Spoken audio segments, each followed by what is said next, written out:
ಇವತ್ತಿಂದ 2 ತಿಂಗಳ ಹಿಂದೆ ನಾನು ಒಂದು ಹೊಸ ಚಾನಲ್ ಕ್ರಿಯೇಟ್ ಮಾಡಿದ್ದೆ ಅಂಡ್ ಐ ಚೂಸ್ ನಾನು ಅದರಲ್ಲಿ 30 ದಿನ 30 ಶಾರ್ಟ್ ವಿಡಿಯೋ ಚಾಲೆಂಜ್ ಮಾಡ್ತೀನಿ ಅಂತ. ನಾವು ಒಂದು ನ್ಯೂ ಚಾನಲ್ ಕ್ರಿಯೇಟ್ ಮಾಡಿದ್ಮೇಲೆ ನಮ್ಮ ಮುಂದ್ಗಡೆ 3 ಕ್ವಶನ್ಸ್ ಬರುತ್ತೆ. ಫಸ್ಟ್ ಕಾಂಟೆಂಟ್ ಚೂಸ್ ಮಾಡೋದು, ಸೆಕೆಂಡ್ ಚಾನಲ್ ಬ್ರ್ಯಾಂಡಿಂಗ್ ಮಾಡೋದು, ಥರ್ಡ್ ಲಾಂಗ್ ಕಾಂಟೆಂಟ್ ಇಲ್ಲ ಶಾರ್ಟ್ ಕಾಂಟೆಂಟ್ ಅಲ್ಲಿ ಯಾವ್ದಾದ್ರು ಒಂದು ಚೂಸ್ ಮಾಡೋದು. ಬೇಸಿಕಲಿ ನನ್ನ ಥರ್ಡ್ ಆಪ್ಷನ್ ಆಲ್ರೆಡಿ ಕ್ಲಿಯರ್ ಇತ್ತು, ಶಾರ್ಟ್ ಕಾಂಟೆಂಟ್. ಬಟ್ ಯಾವುದೇ ಚಾನಲ್ ಟಾಪಿಕ್ ಅನ್ನ ಸೆಲೆಕ್ಟ್ ಮಾಡೋಕ್ಕೂ ಮುಂಚೆ ನಮಗೆ 5 ಪಾಯಿಂಟ್ ತಲೆಯಲ್ಲಿ ಇರಬೇಕು. ಫಸ್ಟ್ ನಿಮಗೆ ಟಾಪಿಕ್ ಅಲ್ಲಿ ಇಂಟ್ರೆಸ್ಟ್ ಇರಬೇಕು, ಯಾಕಂದ್ರೆ ವಿಡಿಯೋನ ಕ್ರಿಯೇಟಿವಿಟಿ ಆಗಿ ಮಾಡಬಹುದು ಮತ್ತೆ ಬೋರಿಂಗ್ ಕೂಡ ಆಗಲ್ಲ. ಸೆಕೆಂಡ್, ನಿಮಗೆ ಆ ಟಾಪಿಕ್ ಅಲ್ಲಿ ನಾಲೆಡ್ಜ್ ಇರಬೇಕು, ಯಾಕಂದ್ರೆ ಆಡಿಯನ್ಸ್ಗೆ ಒಂದೊಳ್ಳೆ ಕಂಟೆಂಟ್ ಅನ್ನ ಕೊಡಬಹುದು. ಥರ್ಡ್, ಆ ಟಾಪಿಕ್ ನ ಮಾರ್ಕೆಟ್ ಅಲ್ಲಿ ಆಡಿಯನ್ಸ್ ಬೇಸ್ ಕೂಡ ಚೆನ್ನಾಗಿರ್ಬೇಕು. ಅಂಡ್ ಫೋರ್ತ್, ಆ ಟಾಪಿಕ್ ಅಲ್ಲಿ ಯಾವತ್ತು ಕಂಟೆಂಟ್ ಕಮ್ಮಿ ಆಗಬಾರ್ದು. ಲಾಸ್ಟ್ ಫಿಫ್ತ್, ನಿಮ್ಗೆ ಟಾಪಿಕ್ ಅಲ್ಲಿ ಇಂಟ್ರೆಸ್ಟ್ ಇರಬೇಕು. ಇನ್ ಮೈ ಕೇಸ್ ನಾನು ಆಲ್ರೆಡಿ ಗೇಮಿಂಗ್ ಕೆಟಗರಿನ ಚೂಸ್ ಮಾಡಿದ್ದೆ. ಪ್ಲಸ್ ನನಗೆ ಗೇಮಿಂಗ್ ಅಲ್ಲಿ ಜಾಸ್ತಿ ಇಂಟ್ರೆಸ್ಟ್ ಇತ್ತು. ಪ್ಲಸ್ ನಾನು ಗೇಮಿಂಗ್ ಟಾಪಿಕ್ ಅಲ್ಲಿ ತುಂಬಾನೇ ಟೈಮ್ ಸ್ಪೆಂಡ್ ಮಾಡಿದ್ದೆ ಮತ್ತೆ ಅದ್ರ ಬಗ್ಗೆ ನಾಲೆಡ್ಜ್ ಕೂಡ ಚೆನ್ನಾಗಿತ್ತು ಮತ್ತೆ ಅದರಲ್ಲಿ ಆಡಿಯನ್ಸ್ ಬೇಸ್ ಕೂಡ ತುಂಬಾನೇ ಚೆನ್ನಾಗಿತ್ತು. ಅದಕ್ಕೆ ಚೂಸ್ ಮಾಡ್ಕೊಂಡೆ. ಇವಾಗ ಟಾಪಿಕ್ ಸೆಲೆಕ್ಟ್ ಆದ್ಮೇಲೆ ಚಾನಲ್ ನ ಬ್ರ್ಯಾಂಡಿಂಗ್ ಮಾಡಬೇಕಿತ್ತು. ಅದಕ್ಕಂತ ನನ್ನ ಹತ್ರ ಒಂದು ಒಳ್ಳೆ ಲೋಗೋ ಮತ್ತೆ ಬ್ಯಾನರ್ ನಾನು ರೆಡಿ ಇಟ್ಕೊಂಡಿದ್ದೆ, ಅಂದ್ರೆ ಚೆನ್ನಾಗಿ ಎಡಿಟ್ ಮಾಡ್ಕೊಂಡಿದ್ದೆ.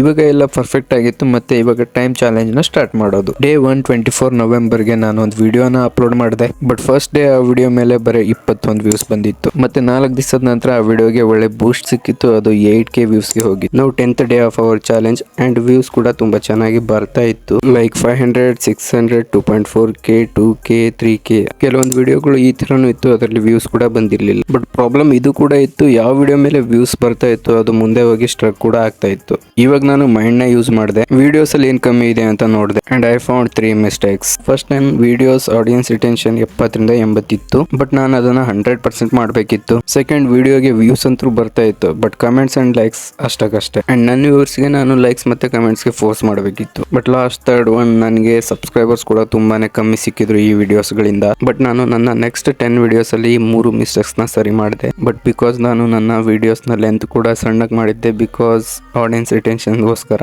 ಅಗೈನ್ ಈ ಚಾನಲ್ ಮೇಲೆ ನೆಗೆಟಿವ್ ಎಫೆಕ್ಟ್ ಬಿದ್ಬಿಡ್ತು ಮತ್ತೆ ವ್ಯೂಸ್ ಬರೋದೇ ಸ್ಟಾಪ್ ಆಗಿತ್ತು. ಮತ್ತೆ ನಂತರ ನಾನು ಎಡಿಟಿಂಗ್, ವಾಯ್ಸ್ ಓವರ್ ಅಲ್ಲೂ ಕೂಡ ಸ್ವಲ್ಪ ಇಂಪ್ರೂವ್ಮೆಂಟ್ಸ್ ಮಾಡಿದೆ. ಅಂಡ್ ದೆನ್ 23ನೇ ದಿನ I got 5K plus views on my video. And ಇಲ್ಲಿಂದ ಸ್ಟಾರ್ಟ್ ಆಯ್ತು ನನ್ನ ಚಾನಲ್ಗೆ ಒಂದು ಇನಿಷಿಯಲ್ ಬೂಸ್ಟ್. ಅಂಡ್ ಇಲ್ಲಿಂದ ನನ್ನ ವಿಡಿಯೋಗೆ 5K, 5.7K, 3K ವ್ಯೂಸ್ ಬರೋಕ್ ಸ್ಟಾರ್ಟ್ ಆಯ್ತು. ಮತ್ತೆ ಇವಾಗ ವಿಡಿಯೋಸ್ ಗಳಿಗೆ ಲೈಕ್ಸ್ ಮತ್ತೆ ಕಮೆಂಟ್ಸ್ ಬರೋದಕ್ಕೂ ಸ್ಟಾರ್ಟ್ ಆಗಿತ್ತು. ಅಂಡ್ ನಾವು ಚಾಲೆಂಜ್ ಆಲ್ಮೋಸ್ಟ್ ಕಂಪ್ಲೀಟ್ ಆಗಿ ಹೋಗಿತ್ತು. ಬಟ್ ವ್ಯೂಸ್ ಅಂಡ್ ಸಬ್ಸ್ಕ್ರೈಬರ್ಸ್ ಇನ್ನೂ ಕೂಡ ಕಮ್ಮಿ ಇದ್ರು. ಅಂದ್ರೆ ಇದರ ಅರ್ಥ ಗೇಮಿಂಗ್ ಚಾನಲ್ ನ 30 ದಿವಸದಲ್ಲಿ ಗ್ರೋ ಮಾಡೋದಕ್ಕೆ ಪಾಸಿಬಲ್ ಇಲ್ಲ ಅಂತಾನ? Obviously wrong. ಈ ಚಾನಲ್ ಮೇಲೆ ವ್ಯೂಸ್ ಕಮ್ಮಿ ಬರೋದಕ್ಕೆ ಮೇನ್ಲಿ 3 ರೀಸನ್ಸ್ ಇತ್ತು. ಫಸ್ಟ್, ಬಿಕಾಸ್ ನಾನು ಈ ಚಾನಲ್ ಅಲ್ಲಿ ಪಾರ್ಟ್ ಟೈಮ್ ಕೆಲಸ ಮಾಡ್ತಿದ್ದೆ ಮತ್ತೆ ನಾನು ಈ ಚಾನಲ್ ಮೇಲೆ ಜಾಸ್ತಿ ಫೋಕಸ್ ಕೂಡ ಮಾಡಿದ್ದಿಲ್ಲ. ಸೆಕೆಂಡ್, ನಾನು ಯಾವ್ದೋ ಟ್ರೆಂಡಿಂಗ್ ಟಾಪಿಕ್ ಮೇಲೆ ವಿಡಿಯೋ ಮಾಡಲಿಲ್ಲ.